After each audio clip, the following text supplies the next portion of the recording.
潘会长的邀请，咱主会前咱三个来祈祷。特别上帝感谢你，今仔日互阮有即个真舒适、真水的下晡，阮伫主你的话语里面，也伫三听的团契内面来分享，来互相来建立起造。阮感谢祈祷，拢是奉靠主耶稣基督的圣名。在去年的时候。潘哥就跟我讲说，牧师，我想要唱这首诗歌，好，这就在今天的这个聚会啦，想要唱这首诗歌。我就想说，愿哦，这首诗歌我就最年轻嘛，捌唱过，我就对这个诗歌的印象就是在讲土地，听台湾，听这个都市，甚至是听搁较闊的所在，听这个地球安尼。今天刚好又是世界地球日吼，所以我就想讲，要和大家分享一下。就是伫这个时间呢，这个下晡时间1点外，饭拄食饱，吼，饭拄爱困的时阵，我就想讲，我不要讲太多话。有一些事情，我是希望带给大家一个思考，大家做会来想一寡，我会提出一些思考的方向，我们大家一起来想一想啊，吼。那我今天要分享的那个经文呢，是在列王记上21章。我挑了一段经文是拿伯的葡萄园。我大概讲一下这个故事的概要啦哈。这个拿伯呢，他是在那个时候以色列国分成南国北国之后呢，在北国有一个亚哈王，就是跟那个以利亚他不是大战那个巴力先知，有没有？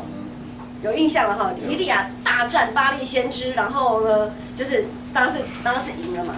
然后后来呢，也是在以利亚的那个以利亚，后来就是以利沙是北国，他们属于北国的先知哦。那个北国其实是离开以色列上帝是非常远的，他们的心离开上帝非常的远。他们的坏王，北国的坏王几乎都是坏王了。所谓的坏王呢，就是行耶和华眼中看为恶的事的那样子，叫做坏王。可是亚哈王呢，他就是行耶和华眼中看为恶的事，而且他行的恶是许多王里面是算是一级恶的，很恶的这样子。不是巴豆妖那个恶，是很不好的那个恶哈，很不好的那个恶。他虽然行耶和华眼中看为恶的事，但是他是一个，其实他还算是个蛮有谋略、蛮有智慧、也蛮有聪明的一个王，所以其实他的国势，其实在那个时候其实也非常的强大。这样，好，这个拿伯呢，就是在那个时代，是亚哈王，拿伯是一个人，他们的土地啊，他的家园，他的葡萄，他有一个葡萄园，刚好在亚哈王王宫的附近。有一天呢，亚哈王呢就在他的王宫啊那边走来走去啊，忽然看到了那个拿伯的葡萄园，就觉得这个人的葡萄园好像很漂亮哦，葡萄又很大颗肥美啊，看起来他就非常的喜欢。于是呢，他就去跟那个拿伯参雄啊，说啊，你这个葡萄园能不能卖给我啊？我可以出好价，出好给你买来，或者是你如果不要钱，我可以拿另外的一个土地跟你换。总而言之呢，这个亚哈王就是很想要拿伯的这个葡萄园。拿伯要不要给？要不要卖？或者要不要交换？当然不要啊，因为他们就是周散嘛，哈，他们对于那种他们对于土地的那个概念，就是祖宗留下来的，就是要一直维持，一直要传，它继续传下去，是不能随便挪移那个地界的这样子。好，所以拿伯当然就说了，说这个不行，这个是祖先传下来的产业，我还要传给我的孩子，这样所以不行。这个亚哈王就很不准啊，也很郁闷啊，就回去没吃没困的，安尼心情有够歹。他的王后耶喜别看到了他的昂塞，你是一个以色列王哎，是有什么事情让你这么愁眉苦脸的这样子？然后亚哈王就说了缘由啊，说我看到拿伯的葡萄园，他不要卖，也不要跟我换了。总而言之呢，我就是得不到我想得到的，他就非常的情绪非常不好。那这个王后呢，耶喜别就说。你不要忘记哦，你是一个以色列的国王哦，你是王哦，意思是讲，安诺，你是万人之上啦，大家都来听你耶，你为了这种事情，哎，你免烦恼啦，吼这样。然后后来，这个耶喜别就开始后面就有一些小动作了。这个王后耶喜别，他就开始伪造文书，他就拿了他先生就是亚哈王的官房，伪造了一个文书，上面呢就写了一些就是写给一些他们的贵族啊，还有一些宗教领袖啊，然后就毁谤这个拿伯，说拿伯啊怎样列了一些罪状，假的罪状，意思是要他们集中到城门口的时候呢，明天集中到城门口，然后大家就来，好像要请拿伯上座的意思，反正就要做一个假的法庭啦 ，gay 啦，好要来公审他这样子。也许别的公函，他偷拿，也不是偷拿，他其实就是197案内拿了伪造文书，好盖了官房，然后发出去，所以所有的贵族啊什么都想说，哦，这是亚哈王发的，我们一定要去，好，他们就来了，然后隔天来了，然后拿伯也上座了，啊，开始进入公审，就开始有人啊做假见证的人就开始说，啊，拿伯怎样啊，就讲一寡可能讲啊你一头推啊，还是讲啥，还是伊加干音啊，还是讲啥，讲一堆啦，然后其他人就说，哦，按呢不行，这个一定要拿石头把他打死，拿伯就这样死掉了。就这样被陷害死了，然后耶喜别呢，就回去告诉他的王，就说，你去把拿伯的葡萄园拿回来吧，因为他已经死掉了，好，所以拿伯的葡萄园就归你这样子。这段故事大概是讲这样子。那从这个故事里面呢，牧师就在想说，其实想跟大家分享哈。这个云端现在还蛮好用的，电脑资料打一打就可以马上不用影音就可以上来。好，我们会看到说拿伯的葡萄园在他那么靠近亚哈王，很不幸的他被亚哈王看中。那亚哈王他当初他生气不准，他为什么生气不准？他为什么没有直接下令我就是要给你抢过来怎么样？他不是行耶和华眼中看为恶的事吗？他如果做恶真的做到一个地步，他还是怎么样？什么坏事他不能做？他想做什么当然就可以做什么。他是王他是一国之王好，可是他会人就是多少有一点良心啦，就是即便在最恶的人的心里面，还是会有一点点良心存在，所以他就不准啊然后就觉得说为什么都不能，为什么拿伯会没有办法答应他的请求？他这一点点的良心，让他之后这个故事再往后看的话，其实会发现，他有悔改。好，然后我们看到这个王后耶喜别，她仗势欺人，用公权力施压这件事情，她贪心做假见证。但是她在做这些事情的时候，亚哈王在旁边都不出声点这么大的事情，你都发公文出去了，这么多众人都在城门口这样，你亚哈王会不知道吗？没有人跟你通风报信吗？他为什么点公文？他是不是也在等一个，就是说，好像默认他王后的这样子的罪行，鸵鸟心态啦，他不想去面对，因为他知道他的老婆也不太好沟通，他知道他的老婆定义要去做的事情呢，也很难去阻止。然后一方面他的私心，他又觉得，如果怎么样，老婆不晓得要做什么手段反正不管怎么样，好像拿伯的葡萄园如果能归我也不错啦。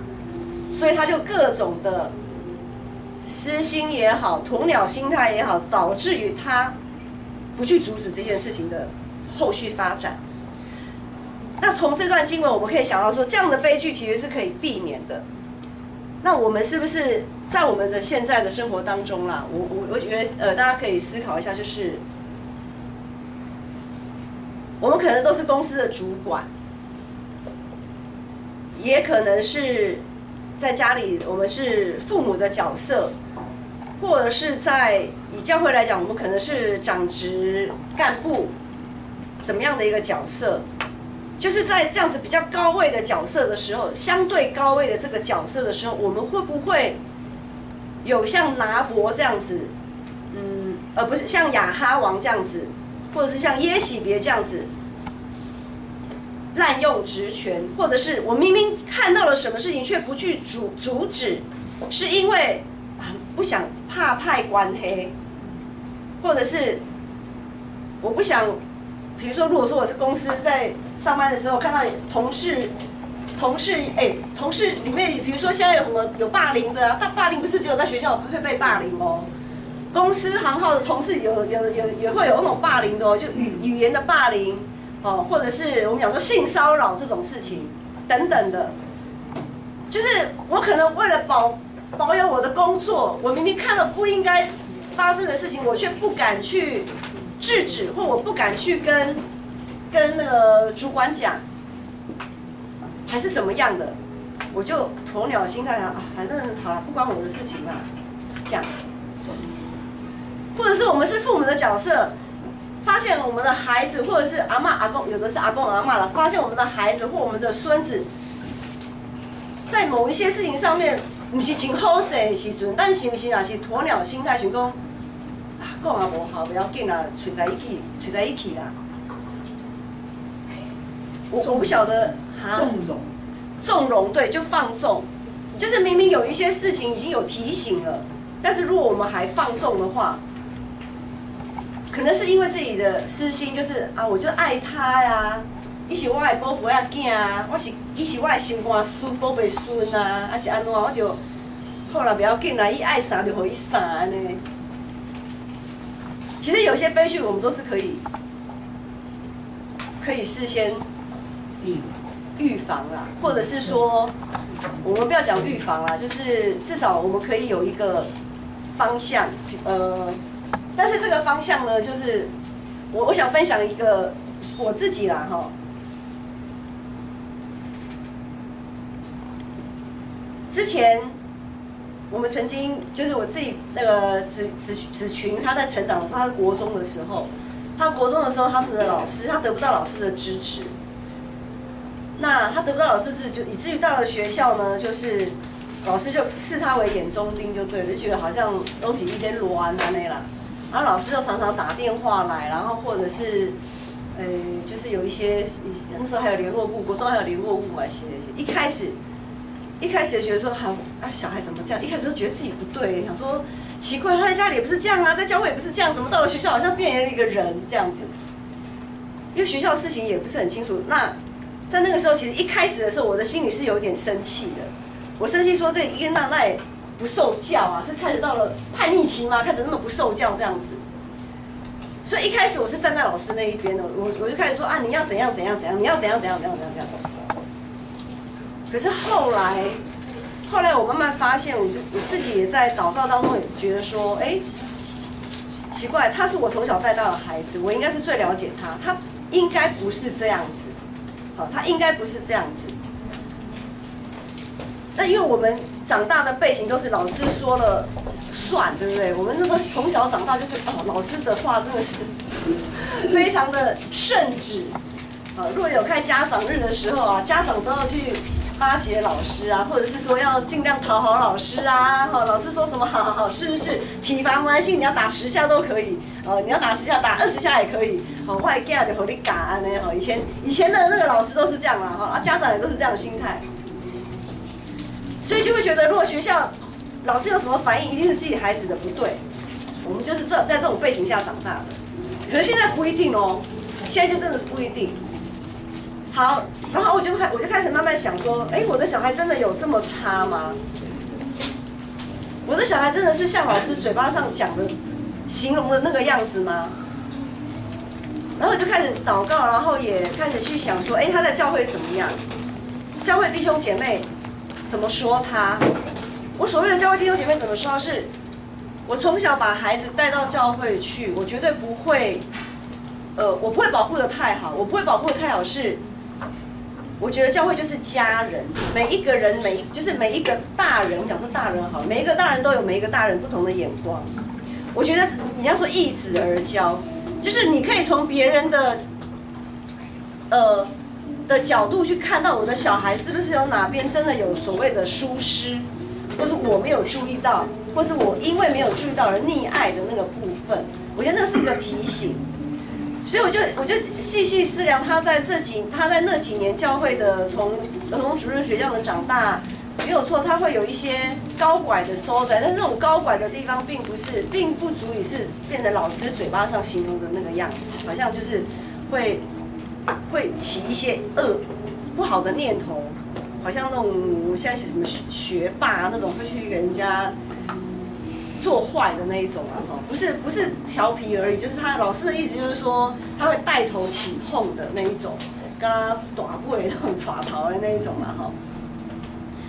我就想怎么想我都觉得不对，那后来我就慢慢有开始跟他聊，开始跟他对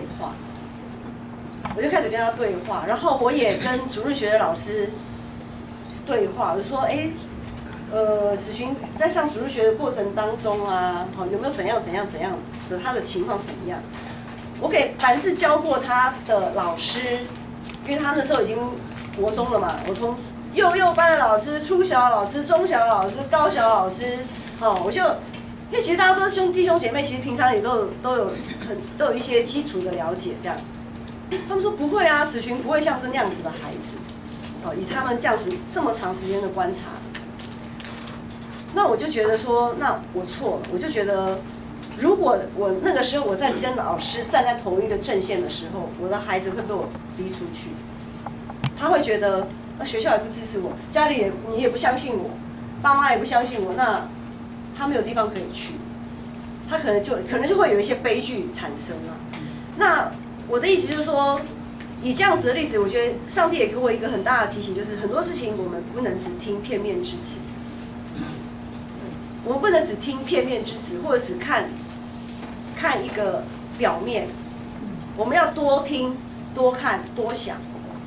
就像拿伯葡萄园这个，然后我就想到说，想跟大家分享，因为今天是世界地球日，这个因为讲到拿伯的葡萄园，它的土地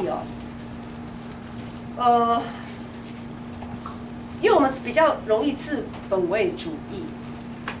所谓本位主义，就是以刚刚小孩子的例子，我会觉得说，我要站在谁那一边？我们会可能会先选边站，说好，我要站在老师这一边，然后我现在站在小孩这一边，是不是我们可以有一个桥梁？我们可以当一个桥梁的角色。比如说，我们的本位主义会让我们成为环境的杀手。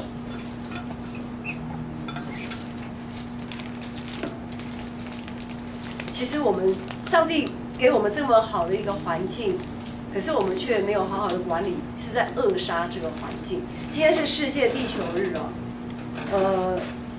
今天早上传道在主日的时候讲到约翰福音3章16节，说神爱世人。其实神爱世人这个是很广的，我们不要想说神只爱人类，神也爱那些花草动植物。可是我们常常为了人类的建设，然后就把土地就去掠夺一些土地，我们可能就是不顾生态，我们可能会讲说那个公园给它变成怎么样，盖停车场啊，像我们后面教会，我看应该是这个角度，因为就是有一个宫嘛，那下有一个宫，原本头前有一块草地嘛，都是草地，好像是军方的，因为后来看他整地是阿兵哥在那边整地，这样可能是军方的土地。一个从虽然是杂草丛生啦，但是就给它臭掉啊，变成停车场。就是其实我们在都市化的过程当中，很多地方我们都是公园或者是绿地，即便是杂草丛生也好，我们要知道一个杂草丛生的地方，其实它有它很多的生态在里面。一棵树有人说一棵树它的枝叶它多大，它底下的那个涵盖的生态范围就有多大。可是我们人类往往为了自己的方便，使用上的方便，给它臭掉，水泥铺上去，觉得很干净啊，又没有蚊虫啊。可是这样过程当中，其实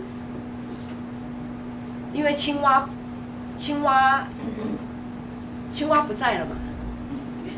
没有人吃苍蝇蚊子嘛，壁虎可能也不见了嘛，壁虎吃什么？所以其实很多害虫都是因为它的天敌不见了嘛。啊，它的天敌为什么会不见？人为，因为被人赶走了嘛，被人那个驱逐出境，被人类杀掉了嘛。所以才蟑螂没有它的天敌可以吃啊，老鼠到处鼠患啊什么的哦，水沟老鼠谁养的？自己养，自己养的。嘿啊，那个夜市吼，嘿鸟鼠啊咧，哦，僵尸人咧肥，一只比一只较肥足足。嘿啊，比鸟较大。嘿啊，无蛇去甲伊食掉，无迄个什么鹰鸟甲伊食掉，拢是安尼横行无阻啊。啊，伊拢讲我们人类吃剩的一些食物嘛。所以其实我们在这个环境地球日，我们今天唱这首诗歌哦，真的是，我们从你说，哎，牧师你讲这个我们也知道啊，可是真的是我们也很难做到什么啦。好，我提出一个挑战好不好？我不晓得大家现在每天那个餐桌，我们每天都要吃饭吃菜嘛，啊，我们的菜都去哪里买的？菜市场啊。菜市场的菜哪里来的？农田种啊，农田是化肥啦，吼，而且那种大量生产，还是财团购地就大量生产，怎么来的？敢知？唔知，凊彩啦，俗好食，看水水，会食就好啊，吼。有的买就好了嘛，我们一般都是这样子，没错啦。哦，我不是说这个我没有好跟不好的那个哦，哎，我想看买。我们有知道说现在后来有一些环境的改善，有什么有机蔬菜。哎，你们知道有机蔬菜怎么来的吗？种的。来，一定是种的。好，其实有些财团他会把一些地买下来。然后因为他是财团，他有本事，他可以做那个有机，因为有机认证其实它需要钱，它背后它需要一些经费，让它的蔬菜可以采有机认证的那个管道去做有机认证嘛，哈。好，那些财团在把人家地买下来的那个过程当中，公不公义？可能也不公义哦。他可能也是把一些小农的地吃掉哦。小农欠钱。就是对，其实就欢喜的。所以就是安尼，所以我意思说，这是整个结构性的问题啦。我意思说，这是整个结构性的问题。好，有些他们就是为了有些东西，我们是所谓高山蔬菜，大家想是高山高丽菜嘛，那个高丽菜不哩好吃，但是很多厂商就是会把那些山坡地，其实有的山坡地滥垦滥伐，不只是槟榔树而已，有些他就是买这个地都买下来，然后凑起来，然后就种植高山高丽菜，经济作物啦，就种植很多可以赚钱的、获利的那些经济作物。好，那我们买的人当然也很开心，他觉得哦，这高山的就会觉得很有机，然后就会想到说，这是很自然在高山山坡这样，可是。很多时候我们没有觉察的时候，其实我们也会成为，因为消费端是最后的。你有消费，你有需求，供应那一端就会不断的供应东西，他们就会觉得哇，这样子赚钱好，就一直赚。好，这是一个部分哈。我另外再跳另外一个部分，但是有一些小农，他们真的是想。靠着自己的力量做良心的栽培，但是他们因为没有口袋不深，他们也没有背后金源，那个金钱的金，他们没有背后的金源，以至于他们也没有办法去取得所谓的有机认证这样子。好，他们就默默的在做，默默在种，他们种就是良心蔬菜。当然有些有机蔬菜，我们有去菜市场买都怎样嘛，那种虫。像特别这种季节啊，那种虫子，那个球啊就嘴黑了，汤诶，那种应该是基本上是安全的啦，这种是迄就歹时间就歹安尼啊，歹看。有的人爱，我开钱买菜，爱买较好看，那也买安尼买菜安尼就这个钱可能就花不太下去。但是如果我们愿意支持那样子的农民，那样子的小农，其实我们就是为了这个环境尽一份心力。家庭主妇也很重要。我们每天吃三餐，每一天吃三餐，如果我们能够考虑到这些东西，现在就有很多的生产履历，不管是蔬菜哦，还有鸡呀，它是不是很友善的养鸡场啊，或者是怎么样？当然那个会比较贵，像有我之前跟有一个姐妹分享这样子，她就说那你怎么知道它真的是有机？搞不好它只是骗你的啦，故意要骗你的钱，故意讲个有机，然后你就被骗去怎样。我说他就说什么菜都一样啦，反正吃到肚子里以后，安诺啦，免啦，免遐麻烦啦，没想遐多啦但是我们真的要知道，就是刚才讲，就是我们整个生态三角形最上端的就是比较高等，我们讲的高等的植物，就是它是比较属于可以比较掌控这个大地的。下面这一层算是土地、土壤里面有很多昆虫。其实很多昆虫它都会涵养这些就是土地的养分嘛。然后，可是我们人类就是为了要快速嘛，一只鸡，看在我要办鸡龟不？家里有没有养过鸡的？有。好，一只鸡从小鸡到大鸡可以宰上大概多久1个月以上。1个月以上，对不对？半年。那1个月只6个月啦，6个月。 6个月。 6个月数到啦，9个月，大概2、3个月就可以吃了啦。大概2、3个月就可以吃了。哇，你看蟹了，把那个有机的鸡。可是现在嘞？现在嘞？现在1个礼拜。 2个礼拜就杀了。没有啦。为什么可以2个礼拜就杀？真的，那个是真的嘛？对呀。所以它有很多荷尔蒙，我们都吃进去嘛，吃进去然后我们人体就怎么样？生病了。就生病了嘛，对不对？花钱买鸡吃，还要花钱去看医生，生病嘛。现在为什么这么多奇奇怪怪的病这么多？谁害的啊？自己害自己了，自己害自己嘛。对啊。所以我的意思是讲，就是讲，环境要改变，真的，我们现在看不管是地球暖化的那个议题还是怎么样，感觉上好像有点无奈啦，好像就安尼啊，暖化就暖化，我要安怎？我嘛我要走，我们一个人，我们人力有限，我们也不是什么国科会的，我们也不是什么院长还是什么顾问之类的，我们官没那么大了，我们能改变的力量很小啦。可是如果每个人都这样想的话，那就真的没有希望了。我们看拿伯葡萄园到最后，上帝找了一个先知去告诉那个亚哈王，说你做错了，你把他的罪状都一一列举出来。亚哈王他怎么反应？后来亚哈王的反应就是他披麻蒙灰认罪悔改。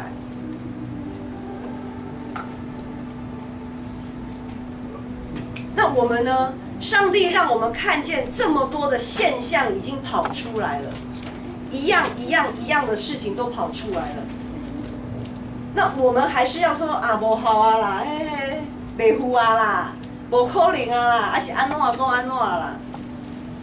那我们是不是就是一种鸵鸟心态，然后继续还是我行我素的继续这样过我们的生活？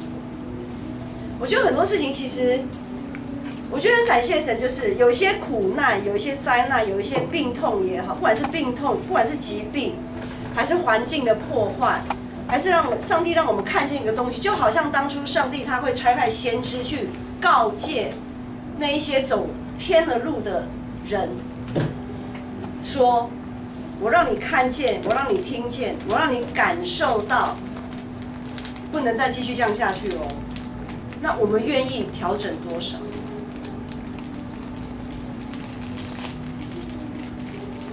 其实在，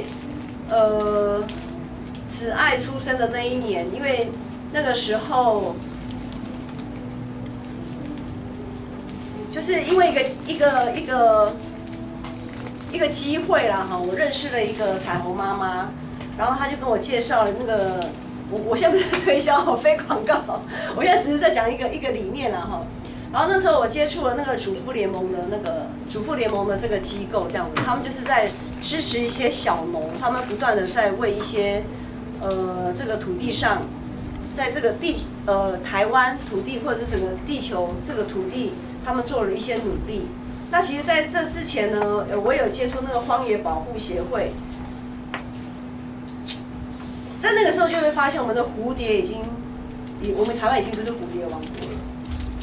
我们的蜜蜂也越来越少，这其实是一个非常危险的讯号，因为当这些蜜蜂、蝴蝶，它们有什么重要？传播花粉。对啊，传播花粉，它们是一个传递花粉，让我们的菜蔬可以或者是果树可以结实累累的一个媒介，很重要的媒介，包括鸟啊。鸟它如果吃种子，它飞到哪里去？它鸟大便大出来，它那个会。可以，它就是可以对土地，或者它就是那个种子就长起来了这样。其实整个生态界是非常，上帝创造这个生态是非常的完整丰富的。可是因为人的自私贪婪，就是看不顺眼就给它凑掉，或者为了自己的利益，我就是要去 BOT 案啊，很多 BOT 啊，像我们台湾现在其实已经发展的已经非常的饱和了啦。我们没有什么绿地耶，整个台北市放眼望去，有建成公园呐，好，可是想想看，建成公园哦，如果整个那边好像是什么里的光能里的样子，光能里，好像一个里有一个公园嘛，啊，我们建泰里的公园在哪里啊？正教会。建泰里好像建泰里有公园吗？没有，好像没有嘛。好，那光能里那边它有公园，如果所有的光能里的里民通通跑去那个公园，没办法挤不进去嘛。所以你看我们拥有的绿地多么的可怜，我们建泰里还没地方去，我们建泰里还没有公园呢，连抢个绿地都连想要摸一下都摸不到那个绿地耶，那都没呢。跨越啊，哈，跨越别的地方，莫行道树啊那样这样。所以其实我们的生态是在一个已经建成公园，就是已经很饱和。那包括我们现在能就是在我们的各个的岗位上，或者是我们每天的3餐蔬菜哦。我再回头来讲到刚那个主妇联盟那个，好，因为那个时候我就去，因为它是一个合作社，所以我想说，因为不晓得人家介绍，我就去看，我就去听。他入社，他一定有一个说明会，你要认同他的理念。他才让你入社，不是说他多了不起啊怎么样？因为如果你不认同他的理念，你会觉得说，哦这样子也卖，意思是讲我可以给大啦。好，当然他有些东西的确还算合理，价钱也很便宜，但是有些东西就是贵，那我们就自己取舍嘛。你觉得贵的就不要买嘛，你就买那些你可以负担得起的嘛。好，那有些人负担得起的，他就会去负担嘛。好。类似这样啊，但是我的意思就是说，我支持他的理念，我就是买他的蔬菜。从那个时候，我就会去买他的蔬菜啊，甚至于，有一些日常用品我也会买，比如说牙膏。那时候子瑜他就说：“妈妈，我想买一个不含氟的牙膏。”我们去金星发找啊，去哪里找啊？不含氟的哦。好，我忘了他那时候是讲了什么原因说要不含氟的。然后呢，就怎么样？市面上都没有那种不含氟的。我说你要不含氟，好，主妇联盟的牙膏不含氟，就是外属习工，他们的理念就是要用相对比较天然，然后呢友善环境的一些，他们有友善环境的那个做法。那我支持我能支持的，我也没办法全部支持，因为有的东西贵我也买不起。就是我支持我能支持的部分，但是我就是慢慢去做，像他们有时候之前那时候配菜，像这个季节蔬菜都不太好，叶菜类的不太好长，都是马铃薯啊。我们刚刚还在讲说，好像爱餐有一次要吃那个咖喱鸡啊，因为最近是那个马铃薯、红萝卜非常被大出的时阵安尼啦。那我觉得，这个土地也很奇妙吼，迄个物件大出啊，叶菜类就是因为被虫都吃光光了嘛，因为春天嘛，虫子就那个叶菜类大家不太能看，特别小白菜都就把它摘就拍垮。好，就是然后呢，我们就是配菜，因为那时候子爱还那么小，我也不方便出去买菜，我们就用配菜的。反正就是我就是订那个他们有所谓的一篮菜这样子。每个礼拜拿都是马铃薯、红萝卜、马铃薯、红萝卜，然后加个那个洋葱这样子，然后支持那些小农，那些农民种出来的你不去支持，也是就放烂掉了。我们就是用行动去支持那些小农啦，就是用行动去支持那些小农。然后有些菜洗来洗后，它被那个虫嘎嘎洗来洗后，剩下根的。剩下根或者是那个什么白花椰菜啊，就很多那种虫啊，一边洗菜好一边抓虫啊，这样就支持小农这样，就是然后也慢慢的把这样子的想法也教导我们的孩子，自己的孩子这样子。我是说我们能做的不多，但是我们就是做我的意思说，就做我们能力所及的，可以做的。那我想我们应该多跟这个环境有一些对话。我相信慢慢其实之前就有听到很多，我们看电视都会看到很多什么美丽湾开发案啊，什么 BOT 啦，甚至于什么开发，都是要为盖什么度假村啊什么的。哇，以后还有什么天空步道啦什么的。我现在不谈这个，我的意思是我今天要让大家去思考，就是说，当我们看到一些公共议题的时候，我们可不可以跳脱，身为一个不要以人的私利来这个角度来看，而是以上帝赐给我们一个管理者的一个角度来看，用上帝的眼光来看。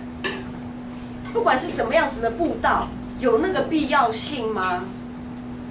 我们人一定要做到无所不在吗？就是我们一定要做到那种好像，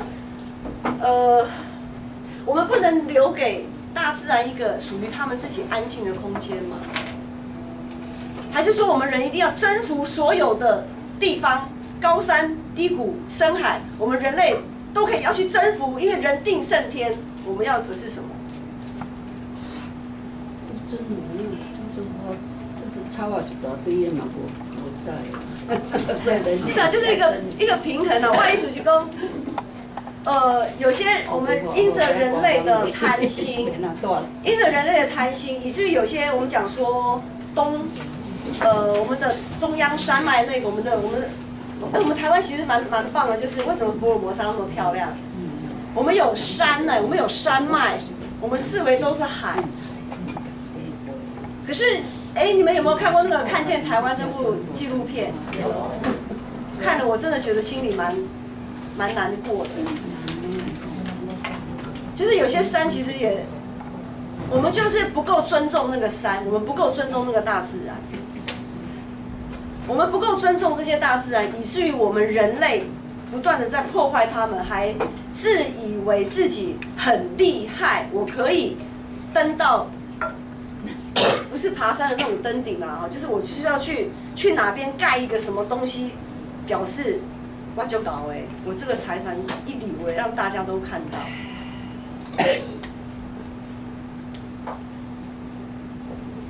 我觉得我们要学习试着用，我们是基督徒，我们一定要学习用上帝的眼光去看待任何的事件，我们要去跟这个社会对话，而不是一直被拖着走，不是一直被这个社会这个时代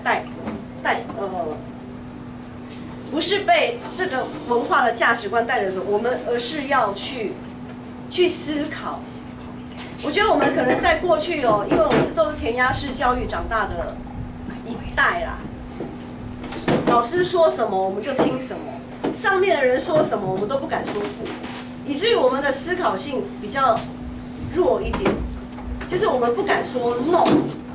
即便我们觉得不太对劲的事情，我们也不敢说 no， 我们不敢把我们心里真正的那个良心那样子的一个想法讲出来，我们不太敢讲出来。所以其实我们已经在共犯结构当中了。我们绝对不要说啊，那个财团对啊，怎样怎样。可是如果我们没有意识到我们要改变我们的一些行为的话，可能我们不是可能，我们其实就是共犯结构里面。因为当我们去消费，我们就脱离不了关系了。我们就是默认他们这样做是对的。可是我们这样子对得起我们的良心，对得起我们的信仰吗？好，牧师不是说让大家当圣人还是怎么样，因为我也做不到。有的时候我还是会去吃，偶尔我会去吃那个吃到饱的餐厅，虽然觉得那个真的是很浪费，因为那个吃到饱的餐厅就是一定会浪费很多的食物，但是有的时候免不了还是会去吃一下哈。就是有的时候还是免不了会做一些什么，会你出去玩嘛，总是会有游乐设施，总是会有饭店，总是你免不了的。但是我们是不是可以在我们的生活当中，我们一点点，就好像我们储蓄一样，以前我们都有养猪公啊，储蓄啊，1块钱1块钱1块钱的投嘛，我们就用我们可以尽到的一点点微薄之力，我们一点一点的累积，在这个环境当中。我们注入一点点希望，为这块土地注入一些希望。那个希望是因为上帝让我们看到了一些什么现象，以至于我们愿意去调整、改变。那另外就是透过这个经文，我们要学习包容不同的立场跟声音，因为今天的主题是沟通跟对话。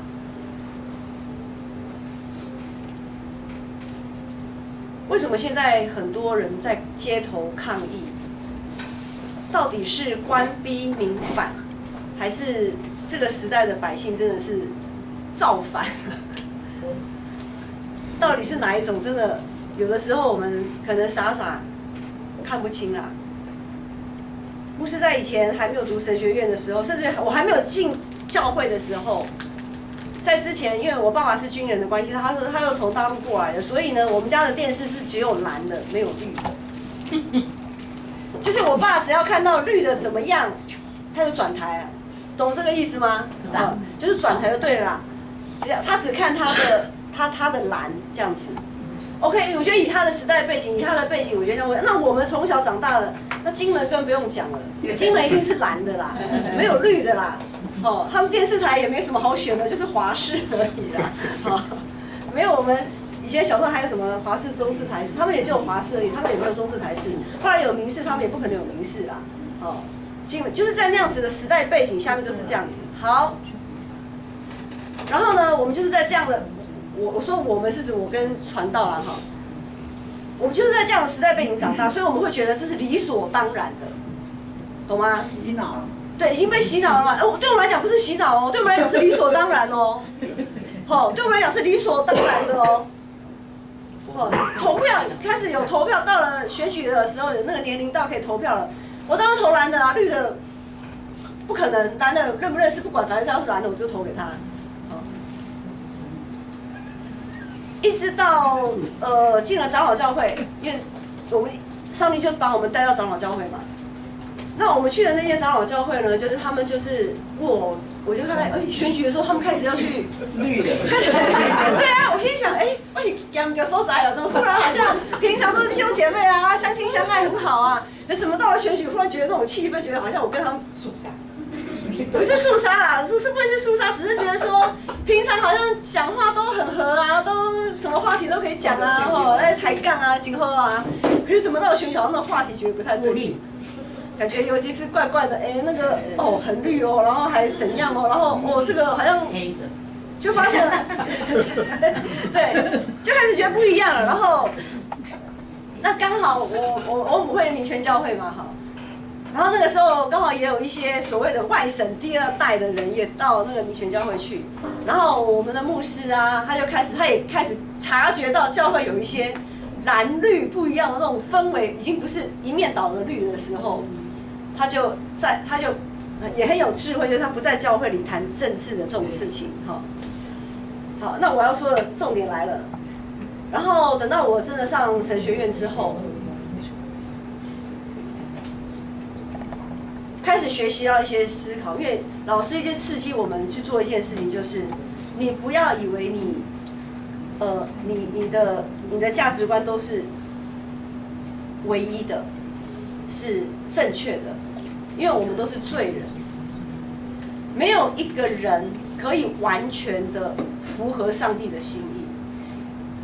神学家齐克果他有讲一句话说，有的时候我们往往会以为自己站到上帝那边，其实我们都是站错边的，我们往往都是站错边的。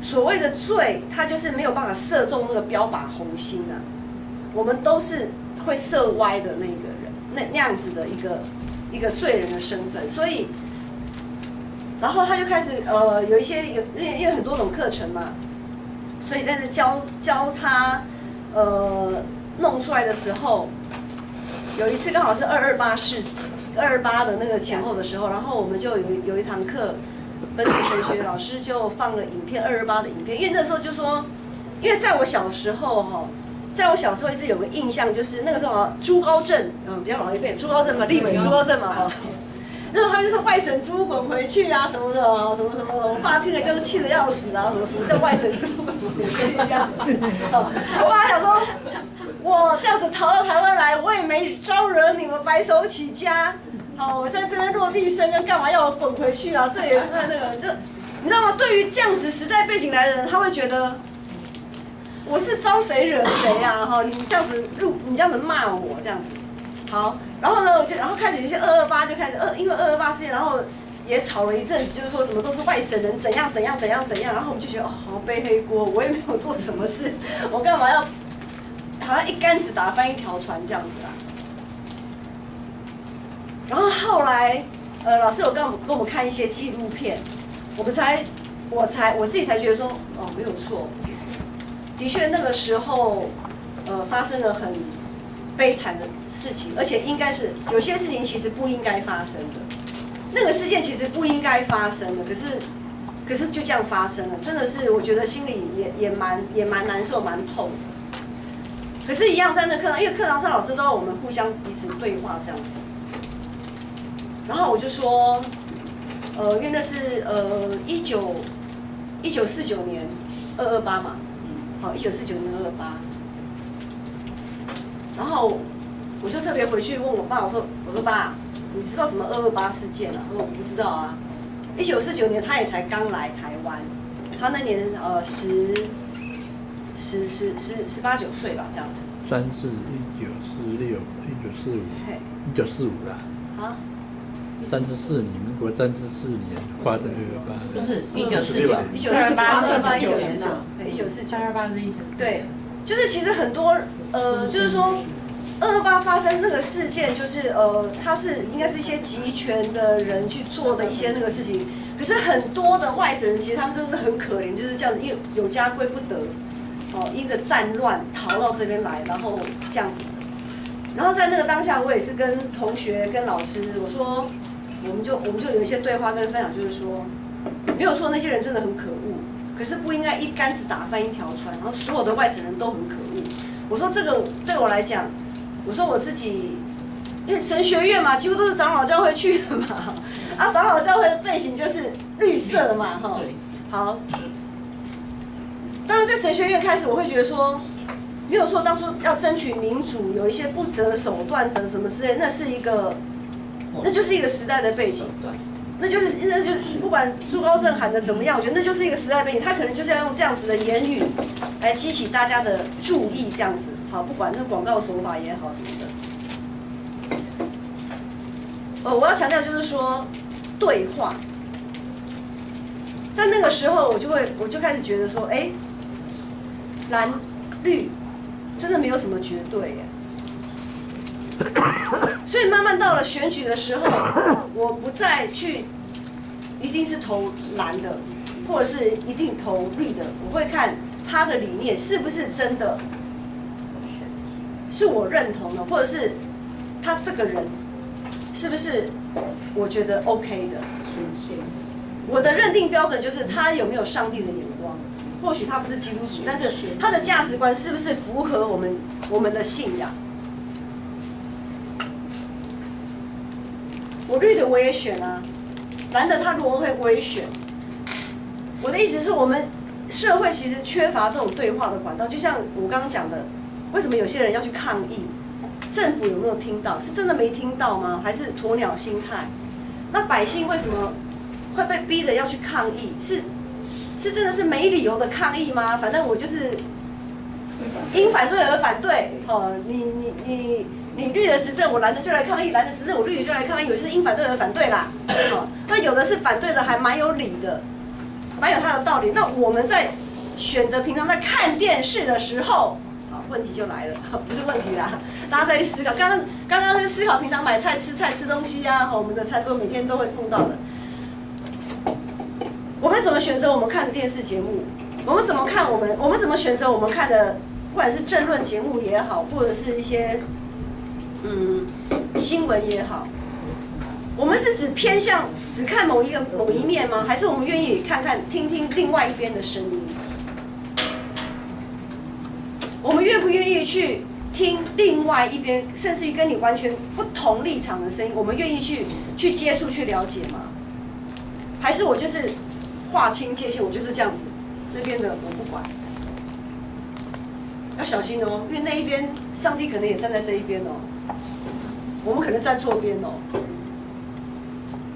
当我们坚持站一边的时候，我们可能站错边。这不是我讲的，是刚刚我讲的一个神学家齐克果他说的。我觉得上帝其实没有要我们选哪一边，他希望我们可以更宏观的，不要被辖制住。因为上帝的创造不断的临在，上帝不断的透过很多东西来提醒我们，要我们去看，要我们去听，要我们去对话，而不是我就是坚持我的就是这样子，别人的完全听不进去。好像刚刚美术那种防护罩吼，别人的话一谈到防护罩都马上弹回去这样子吼，那种。我们是不是愿意多去互相彼此多一点的沟通跟了解，而不是太过于坚持自己要的，坚持自己的立场？因为现在其实未来，这个世代，我们讲说是在学术上是讲后现代啦，现在叫做后现代，后现代的一个氛围，一个价值观，就是没有什么是绝对的。你会发现，当你的孩子、孙子在跟你讲什么，好像没有什么是绝对，这样也可以啊，那样也可以啊，怎样都可以啊。那你会说，那圣经，我们的真理嘞，到底？其实我们的真理当然是最经得起考验的。可是问题就是在于我们要怎么去解释它，我们要怎么去应用它。很多时候我们会发现，其实并没有讲得那么的清楚，因为圣经也是时代的产物，只是我们一定要所谓的时代产物，就是说，以旧约来讲，他们是发生在那个时期的故事，然后以至于他们的信仰百姓。经过历世历代这样子的反思，然后写下来，然后到了新约时期，就是耶稣的事迹，然后呢使徒，而且他们写下来，还有教父，他们这样写下来的，就是他们有他们的时代背景。那我们要怎么去应用？我们要应用，一定要先了解他的时代背景。我们不能白纸黑字完全不管他的背景，然后就这样应用。就像保罗也讲啊，禁止妇女讲道。若有人翻，很多教派哦，华语教派没有女牧师哦，天主教也没有女神父哦，神父是男的，神父只有男的啦。修女就是女嘛，修女就是男的。可是神父的位阶就一定比修女高啊，修女就是服侍的这样子。喇嘛教也没有。对，女性是不能当那个，以我们同样的基督宗教的体系来讲，天主教是你女性就是修女，你最多只能修女而已。好，你要神父主，不要说主教了，你连神父都不能当，你还主教嘞，不可能。有些外教派也没有女长老，她女性可能只能当执事。好，可是长老教会在，应该在林朝太牧师那个时代，其实女性的牧者在那个时代是非常辛苦的，非常被轻看的。可是我们现在都知道，女权已经不一样，因为女性有受教育，对不对？女性的主管也很多，时代已经不一样。如果我们要拿保罗说的话说，禁止女性传道，如果我们只是这样子来理解的话，那戴口罩。可是保罗说的那句话的意思是什么呢？他是针对那个时候的教会，因为女性那个教，他是因为保罗书信都是比较针对性的，他是针对某些教会或某些区域的教会在写那些书信，给他们的勉励或给他们的提醒教导，所以他是针对性的。为什么他不准女性讲道的那一个背景，是因为那一个区域的教会女性都爱乱讲八卦啦。我不是说我们啊哈，就是那个时候那个时代的背景是这样子，就爱讲八卦，攻击某细沙这样子的哈，就是讲话就是比较不负责任这样子，所以他禁止女性讲道。他是有他的背景的，其实很多都有他的背景在。可是如果我们不去考究他的背景，然后就说啊，圣经这样讲啊，就是不行啊。那就会有一点偏颇，我们可能是站错边了，我们可能会站错边，因为圣经上帝的话是活的，不是死的，它不是死板板的，在2000年前2000年前是这样写完，这样就是定了，它就是因为上帝他不断的创造，上帝的创造也不是在创世纪就结束，他不断的在创造，透过我们的每一个时代不断在往前进。他会给我们不同的意念、不同的想法，然后在这个时代建立他的教会。所以我们要跟我们已经平均年龄大概有50什么，至少有放眼看过去了哈，应该至少有50了哈。我们里面可能只有凯会把我们的平均年龄拉低而已了。好了，我50以上了哈，50以上了哈，就是我们已经迈入人生下半场了吧？这样讲可以了哈，我们就算迈入人生下半场了。好，那我们的承接的人已经慢慢起来了，我们要怎么跟他们对话？当我们要一起建立基督的王国、建立教会的时候，我们也要试着跟他们跟年轻人对话，而不总是拿我们的过去去压他们，说我们以前就是这样，所以你们要这样子，那一定会出问题。不是说传统都不好，我说要对话、要沟通，要让他们了解我们的担心，或让他们了解这个传统的价值在哪里。好，让他们可以让他们去接受。或者是也听听他们，如果他们也觉得改革，因为我们是改革中哦，长老教会其实是改革中的教会哦，就是不断要改革，不断经历上帝的新创造，不断的更新，所以我们是不是也可以接纳他们的意见跟想法？这样子这个互动模式，不只是在教会，我也希望你能够带到家里面，带到你们的工作场合，带到各个地方，我们要试着去听听不一样的声音。我们试着把我们的用神不是量给我们的地气，用神量给我们的地气，我们要试着把那个亚伯拉罕，上帝说亚伯拉罕，你从东西南北你去看，你看得到的都是你的。那我们不要把自己的地界画的局限下来，我们不要把我们的地界画得很小，要只有这样子安全范。我们的地界其实是我们的眼光应该是要很大的。那我们要这么大的眼光，我们就必须要去学习沟通跟对话，而不是总是要人听我的。好，我们一起来学习啦。好，那我们今天就，那好，我们今天的分享就到这里。非常谢谢那个知名牧师哦，非常生动又活泼又精彩的演讲哦。我们捌听过人咧讲啊，都都是早上在2楼那个礼拜堂的时候听你讲哈，很活泼又精彩，对不对？再一次鼓掌好不好？谈到那个沟通与对话啊，刚刚牧师也有讲了，可以应用到很多方面，对不对？那今天我也收获良多，我会把牧师的话应用到家庭方面。哦，因为通常我在家里话是比较少的。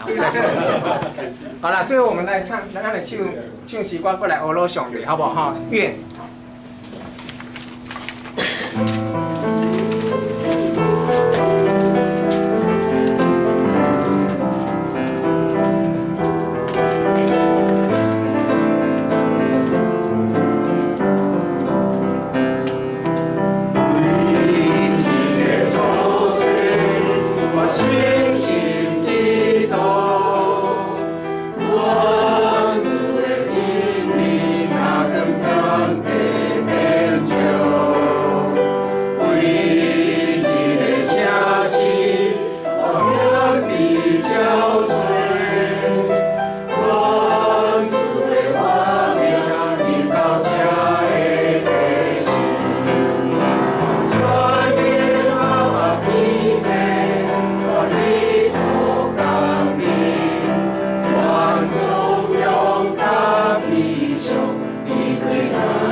上帝，阮感谢你，因为你伫阮的心内真做阮的瓦靠，互阮会当将阮心所意爱的和大家来分享。